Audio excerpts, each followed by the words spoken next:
Wakipatiwa mafunzo kupitia wadau wa kilimo Helvetas na taasisi ya kilimo TARI Naliendele jinsi ya kulima na kutumia mbegu bora, baadhi ya wakulima waliolima kwenye mashamba darasa hapa wanaeleza jinsi zilivyoongeza mavuno. Hizi karanga zina ubora wa hali ya juu, zinazaa sana, zinazaa kupita karanga tulizozoea kuzilima.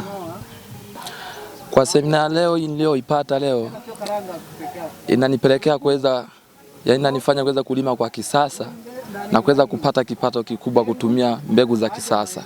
Wametufundisha namna kupanda kwa mistari, maana sisi tulikuwa tunapanda tu vice versa, ni pasipo kuelekea, tulikuwa hatuna elimu ya kutosha kuhusu upandaji.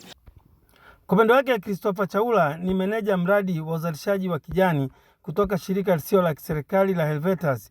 Amesema wao wanasambaza mbegu bora aina ya karanga zilizofanyiwa utafiti kwa wakulima, huku mtafiti kutoka kituo cha TARI Naliendele Mtwara, Rahimu Menya, anaeleza jinsi ya kupanda na kupata mazao yenye tija. Kama shirika la Helvetas hapa tumewasaidia wakulima kwa kuwaletea mbegu bora ambayo imefanyiwa utafiti na kituo cha utafiti cha TARI Naliendele ambao ni wanatafiti mbegu za karanga. Leo tumekutana na wakulima ili kuweza kuwatambulisha aina za mbegu za karanga ambazo ni mpya, zimetoka kufanyiwa utafiti hivi karibuni. Mbegu hizi ni stahimilivu sana na ukame, lakini pamoja na magonjwa ambayo yanashambulia sana zao la karanga. Kutoka mstari hadi mstari ni sentimita 50 na kutoka shina moja kwenda shina nyingine ni sentimita 10.